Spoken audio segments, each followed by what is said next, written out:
자, 그러면 앞 시간에 이어서 지난번에 우리 제45회에 부가가치세 문제까지 해봤는데, 역시 그 TAT 2급에서는 부가가치세 문제 세 번째 문제와 네 번째 문제 3, 4번이 아주 난코스입니다. 그래서 3, 4번이 굉장히 만약에 부담이 된다 그러면 나중에 하세요. 나중에. 그러나 이거를 3, 4번을 다 놓치고는 합격하기 힘듭니다. 왜냐하면 점수가 커요. 거의 20점 가까이 되지 않습니까? 8.9점이면 17점이기 때문에 이 17점을 다 포기하고 합격하기는 어렵습니다. 불가능하죠, 거의. 그래서 최대한 해야 됩니다. 부분 점수가 있기 때문에 최대한 할 수 있는 거를 다 하셔야 된다. 그리고 여러분 조금 준비하면 다 할 수 있어요. 이거는 어렵다는 것은 좀 연습을 좀 덜한 상태에서는 어렵지만 충분히 연습하면 어렵지 않은 거죠. 자, 그러면 이번에는 결산 문제 보겠습니다. 제가 보기에 결산은 뭐 FAT 1급에서의 결산 문제하고 큰 차이가 없다고 생각을 해요. 자, 첫 번째, 재고자산 감모 및 평가 손실. 재고자산 감모 손실 36만원은 비정상적으로 발생한 감모 손실입니다. 비정상적인 감모는 영업의 비용인 재고자산 감모 손실로 수동분계해야 될 사항입니다. 평가 문제, 수량 부족에 대한 결산정리 분계를 입력하시오. 이 수량 부족이 비정상 수량 부족이라는 얘기입니다. 내용을 보니까 장부는 100개인데 실사는 해보니까 70개, 그 30개의 금액이 36만원이라는 얘기입니다. 120만원에서 84만원을 빼면은 36만원 맞나요? 84만원. 36만원 맞네요. 이 120만원과 요 84만원의 차이, 그게 바로 비정상 감모다. 이것은 일반전표의 수동분계 사항입니다. 자, 그러면 입력하러 가겠습니다.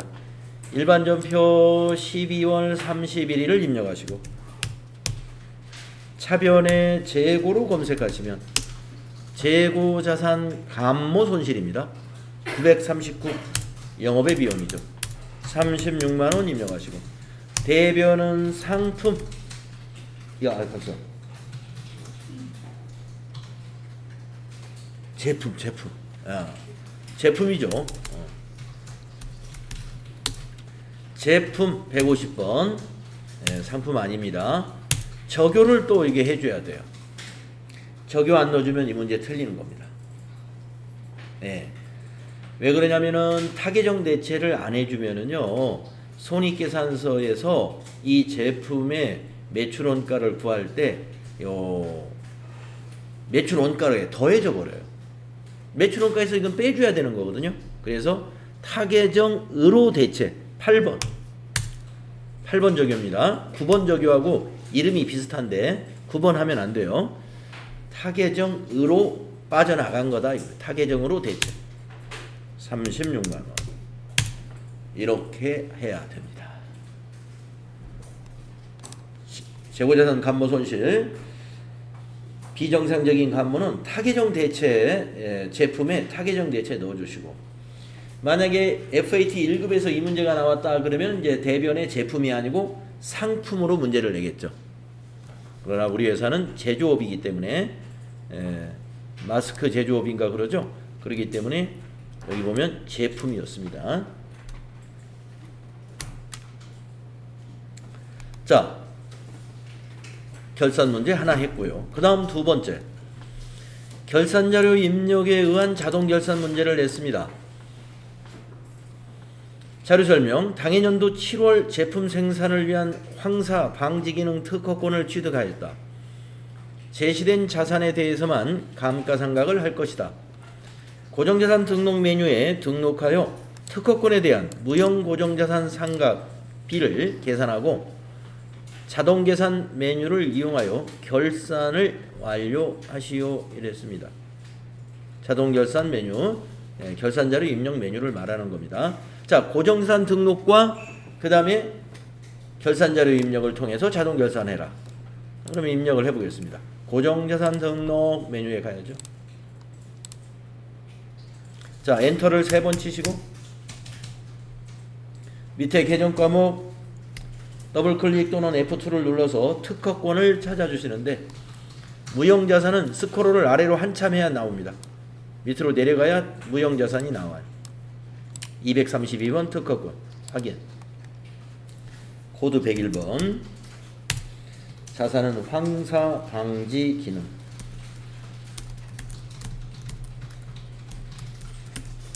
취득일은 2022년 0701.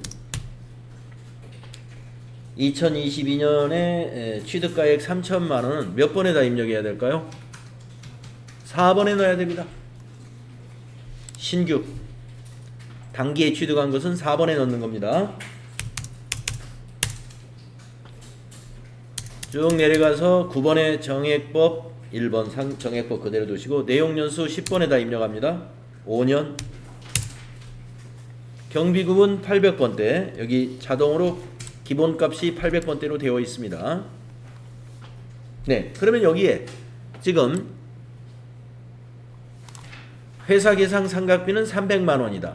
자, 3천만원을 5년 동안 상각을 하게 되면 정액법으로 1년에 600인데요. 7월 1일날 취득했기 때문에 절반, 6개월치만 상각하니까 300만원인 거죠.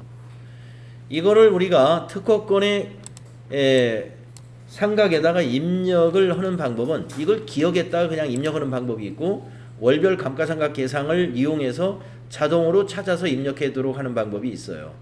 우리는 수동으로 찾아서 입력해 보겠습니다. 한 개밖에 없으니까.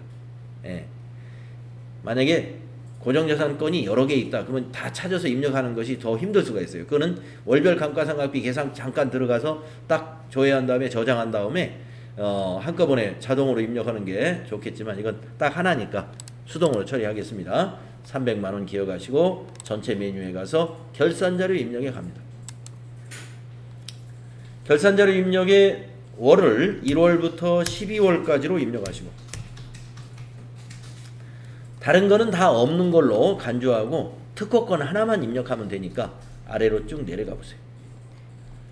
우리가 아까 특허권이 경비급은 800번대였지 않습니까? 그러니까 판매관리비 쪽에서 봐야 돼. 만약에 제조원가 쪽이었다. 그러면 여기 경비 쪽에 일반 감가상각비 여기 경비의 요 근방에서 찾아야 되고 제조경비였다라고 하면 그런데 800번대라고 그랬잖아요. 그러면 판매관리비 밑에서 봐야 돼요. 판매관리비 밑에서 자 감가상각비, 대손상각, 무형고정상각비 여기서 찾았죠. 무형고정상각비, 무형고정상각이죠. 무형고정자산 상각. 거기에 특허권에다가 입력하신다. 300만원. 그러면 이제 위에서 전표 추가 누르면 되죠. 전표 추가 누르시고 예 하신 다음에 확인. 그리고 일반 전표에 와서 12월 31일 전표를 다시 한번 조회해 보시면 이렇게 많은 전표가 넘어왔는데 우리가 지금 입력한 데이터는 이거였죠. 9번 전표에 결차에 무형고정자산 상각비 300만원, 결대에 특허권 300만원 이 분계가 채점에 영향을 주는 것입니다.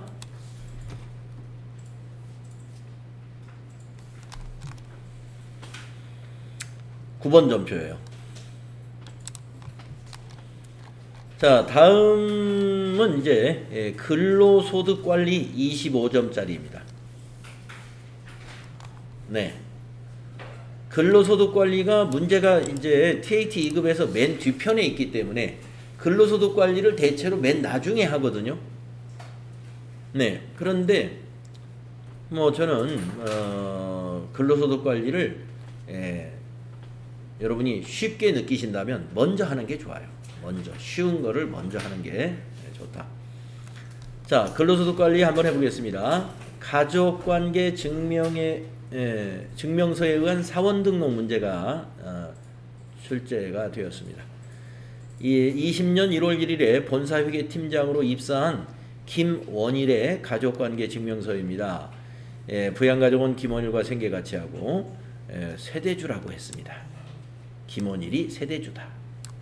그 다음에 부 김철호는 당해년도 3월 21일에 사망했다. 모 이순녀는 수입이 없다. 배우자는 일용근로소득이 있다. 자녀 김재호는 회계정보 실무 경진대회에서 상금 100만 원을 수령했고 분리과세를 선택했다.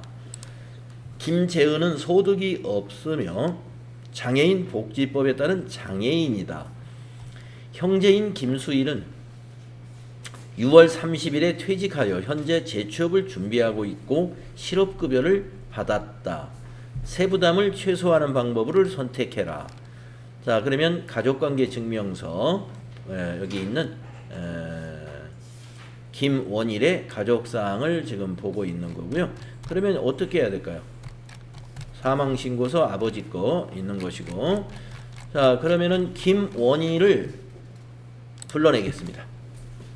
인사급여 가셔가지고 사원 등록 가보시면 김원일이 등록돼 있을 거예요. 네, 본인만 등록돼 있으니까 요 위에 있는 사항은 다 제대로 됐다 보시고 여기서부터 점검하면 됩니다. 자, 본인은 세대주라고 했으니까 맞고요. 이제 남성이기 때문에 부녀는 검토할 필요가 없고, 그 다음에 그 자녀들이 있었습니다만 배우자가 있기 때문에 한부모 아닙니다. 그래서 본인은 이대로 패스하시면 되겠고, 그 다음에 이제 거기 있는 순서대로 부부터 한번 입력해 보겠습니다. 여기 부는 사망을 했지만 당기에 사망한 것은 기본공제 대상자 여기 가족으로 입력을 해야 됩니다. 그래서 연말정산관계 소득자의 직계 존속 1번 하시고 60세 이상 하신 다음에 입력합니다. 김철호.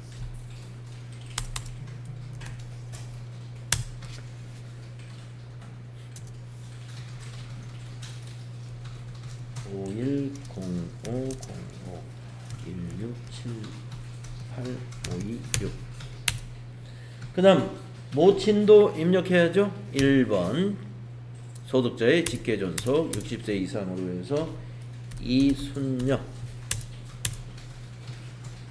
53040220222340. 네.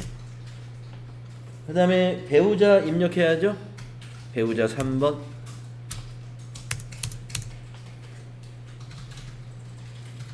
821 111 2245 111. 아이고.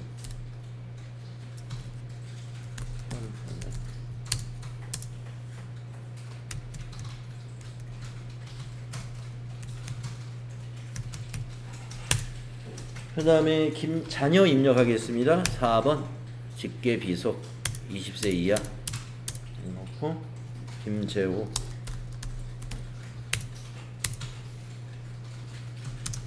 05 02 03 3023 185. 그 다음에 또 자녀가 하나 더 있죠. 20세 이하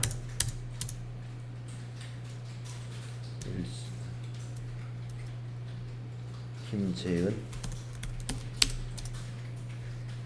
1302 03 4023 181. 자, 형제도 입력해야죠. 6번 형제자매. 그런데 나이가 82년생이네요. 82년생. 82년생이면 부로 입력해야죠. 나이가 안 맞아요. 20세 이하이거나 60세 이상이어야 되는데, 그래서 0번 부 김수일 8209 15 1927 314.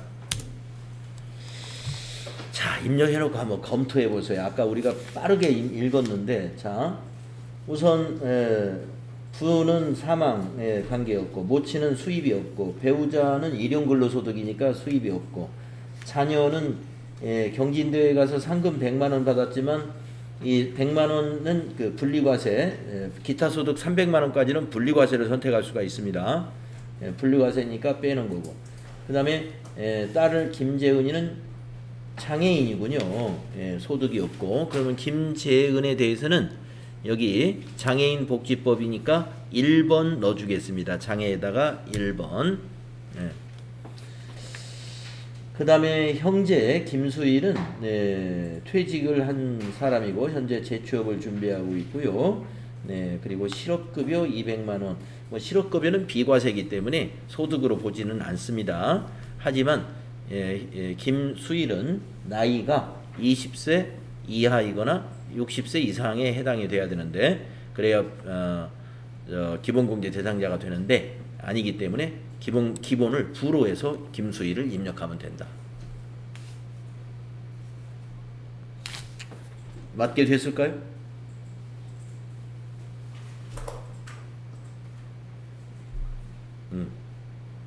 그래서 일단 입력을 다 해놓으시고 이제 부양가족들의 여러 가지 소득 관계, 특수한 관계를 자료 설명을 다시 한번 쭉 체크해 보면서 내가 혹시 잘못 누락된 것이 없는가 요거 마지막으로 한번 점검하면 끝납니다. 그래서 8점.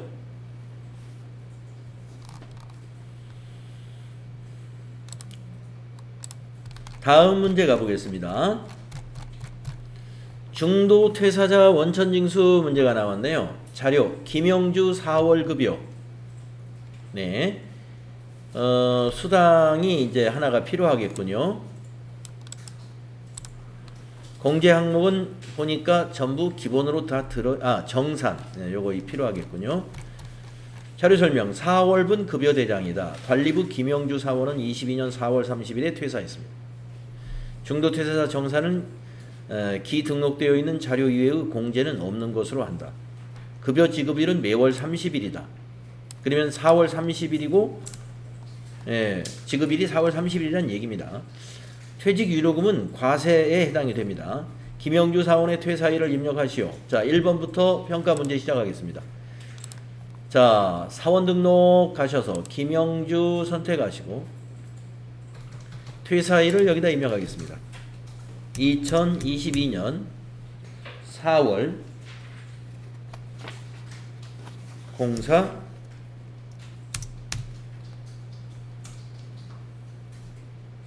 30일 30 입력했습니다. 다음 두 번째 문제. 급여자료 입력 메뉴에서 수당 등록을 하시오.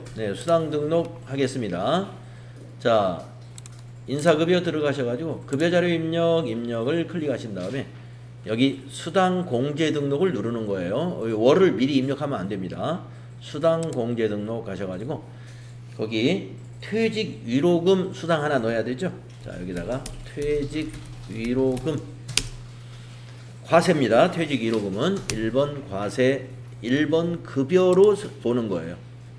퇴직 위로금은 급여입니다. 1번 급여. 그리고 공제 등록에 한번 가볼까요? 정산이 다 등록이 돼 있네요. 600번, 601번에 건강보험료 정산, 장기요양보험료 정산. 그래서 수당 등록만 퇴직 위로금 하나만 하면 되겠습니다. 자, 그리고 밑에서 확인. 자, 그러면 평가 문제 2번 했습니다. 급여 자료 입력 메뉴에서 수당 등록을 했어요. 다음 3번. 4월분 급여 자료를 입력하고 중도 퇴사자 정산 버튼을 이용하여 중도 퇴사자 정산 내역을 급여에 반영하시오. 구분은 1급여로 선택하라. 자, 4월분 급여 자료 입력하겠습니다. 자, 여기 이제 4월을 이제 선택하시고 구분은 1급여로 하라고 한 대로 지시대로 하면 돼요. 지급일은 2022년 04월 30일. 그리고 김영주의 급여만 입력하면 됩니다. 자, 471페이지에 있는 김영주 4월 급여 자료를 그대로 입력하시면 돼요. 김영주 선택하시고 기본급은 350만원. 퇴직 위로금이 200만원. 장기요양 보험료 정산 오른쪽에 있는 겁니다. 장기요양 보험료 정산 마이너스 55800 장기 요양 보험료 정산 마이너스 3050. 요 정산은 그 4대 보험 정산에 의해서 입력을 해줘야 돼요. 자, 입력하고 엔터 했더니 연말정산 팝업이 자동으로 떴습니다. 이게 안 뜨면 요걸 눌러서 중도채사 정산을 눌러서 진행하시면 되는데 자동으로 떴습니다. 자, 제출된 자료 외에 더 제출될 자료가 없다라고 했기 때문에 이걸 그대로 반영시키면 돼요. 마이너스 31만 2,880원 환급받는 걸로 나오죠. 자, 반영 누르시면 되겠습니다. 네, 이렇게 하면 평가 문제의 3번을 완료한 겁니다. 4월분 급여 자료를 입력하면서 중도 퇴사자 정산까지 했죠. 다음에 4번 4월 귀속분 원천징수 이행상황 신고서를 작성하시오. 조정대상 환급액은 당월 환급 신청할 것. 네, 어디다 입력하는지 우리 알고 있죠? 자, 그러면 원천징수 이행상황 신고서 작성하겠습니다. 인사급여 가셔가지고 이거죠. 원천징수 이행상황 신고서 클릭하시고요. 4월 거죠? 네. 그래서 귀속이 4월부터 4월이고요. 지급도 4월부터 4월입니다. 4월 30일 날 지급했기 때문에 정기신고에서 엔터 하시면은 중도 퇴사자 때문에 이와 같이 환급액이 발생되어 있습니다. 이거를 당월에 신청하기로 신청하시오 그래서 신청할 것. 그러면 여기다 입력해야 돼요. 21번 환급 신청액에다가 284440 이렇게 입력하시면 되겠습니다. 이렇게 해서 4월분 급여 자료 관련 중도 퇴사자 정산 관련 문제 8점짜리 해냈죠. 그렇게 어려울 게 없죠. 그래서 닫으면서 저장하시겠습니까? 이런 것 꼭 저장해 두셔야 돼. 저장 안 하면 안 됩니다. 급여 자료는 자동으로 저장됩니다. 그 원천징수 이행사항 신고서는 저장을 해야 됩니다.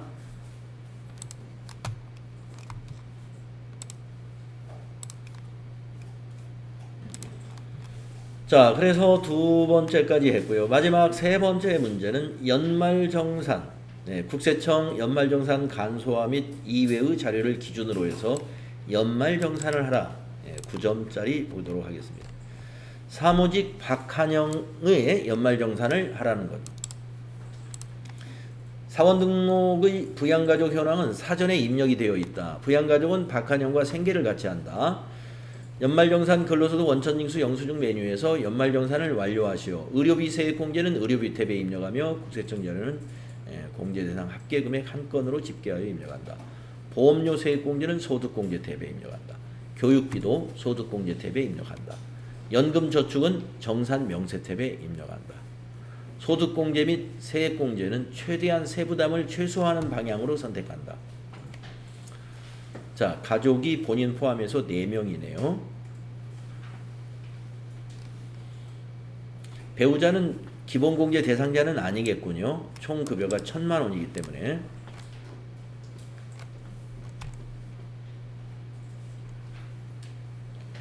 다음은 첫 번째 자료 2번에 있는 국세청 간소화 서비스 자료 의료비 자료를 보겠습니다. 자, 환자 정민경입니다. 의료비는 명단에 있으면 다 입력하는 거예요. 왜냐하면 나이와 소득을 보지 않기 때문이죠. 다만 의료비의 요 내역을 보시고 안경 같은 경우에는 안경을 별도로 입력하는 셀이 없기 때문에 50만 원이라는 한도를 적용해 가지고 합계 금액을 넣어줘야 되거든요. 그래서 안경이 지금 80만 원 포함되어 있단 말입니다. 그래서 30만 원을 빼야 되니까 정민경의 의료비에는 325만 원으로 입력을 해줘야 된다. 요거 체크할 필요가 있죠. 325만 원 입력해야 된다. 자, 그러면 연말정산 근로소득 원천징수 영수증 메뉴로 들어갑시다.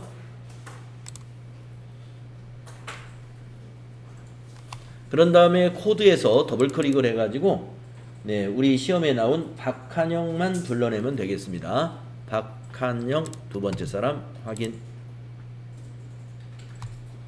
그런 다음에 의료비 탭을 클릭합니다. 그리고 부양가족 관계 코드에서 다시 더블 클릭을 해서 지금 환자인 정민경을 찾습니다. 정민경 배우자네요. 확인. 자, 의료 증빙 코드를 1번 국세청으로 해주시고 건수 한 건으로 한 다음에 네 325만 원으로 입력해야 됩니다. 이렇게 하시면 됩니다. 그 다음 자료를 보겠습니다. 두 번째 자료는 보장성 보험료 자료입니다. 국세청 자료이고요. 계약자 박한영, 네, 계약자가 소득자가 계약을 해야 돼요. 그리고 보장성인가 종류 체크하시고 보장성인가 보시고 그 다음에 박한영 본인 거는 무조건 입력이 되고요. 요 본인이 아닌 경우에는 이 박진철이 기본공제 대상자이면 입력하고 기본공제가 대상자가 아니라면 입력하면 안 됩니다. 자, 그러면은 먼저 박한영의 보험료부터 입력하겠습니다. 보험료는 소득공제 탭에서 입력합니다. 자, 박한영 여기 있고요. 본인이죠. 보장성에다가 입력해 줍니다. 69만 5천 원이죠. 국세청 줄에다가 입력해 주세요. 그 다음에 박진철을 보니까 60세 이상, 네, 60세 이상이 기본으로 돼 있으니까 나이 요건과 소득 요건에 문제가 없는 거죠. 따라서 보장성에다가 국세청 줄에 입력합니다. 87만 5천 원.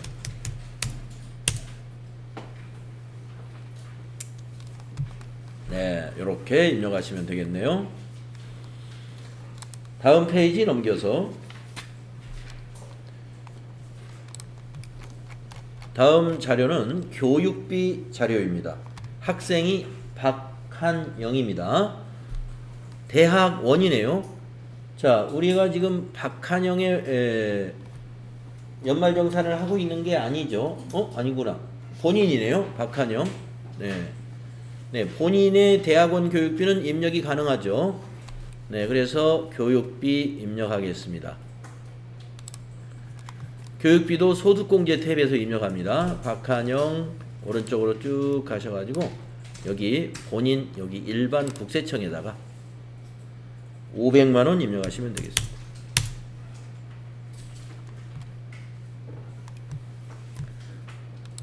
다음 자료를 보겠습니다. 그 밑에 연금저축 자료입니다. 연금저축이나 주택 관련된 것은 본인의 것만 입력한다는 거. 그래서 가입자가 본인이에요. 박한영 본인이고 연금저축은 어디다 입력을 해주시느냐. 정산명세 탭에 입력합니다. 정산명세. 자, 연금이 어디 있느냐. 여기 있어요. 연금계좌 세액공제 쪽이니까 오른쪽에 연금저축 59번에 있는 이 화살표 한번 눌러볼까요? 여기서 1, 2, 3, 4, 5 중에서 선택을 해줍니다. 연금저축이라고 했으니까 3번이죠. 3번 연금저축. 금융회사 여기 코드란을 더블 클릭을 해가지고 그 회사가 거기 신한생명보험이라고 있죠? 검색합니다. 신한으로 검색합니다. 신한생명보험 406번. 계좌번호 거기 자료에 있습니다. 4587 이렇게 시작하는 거.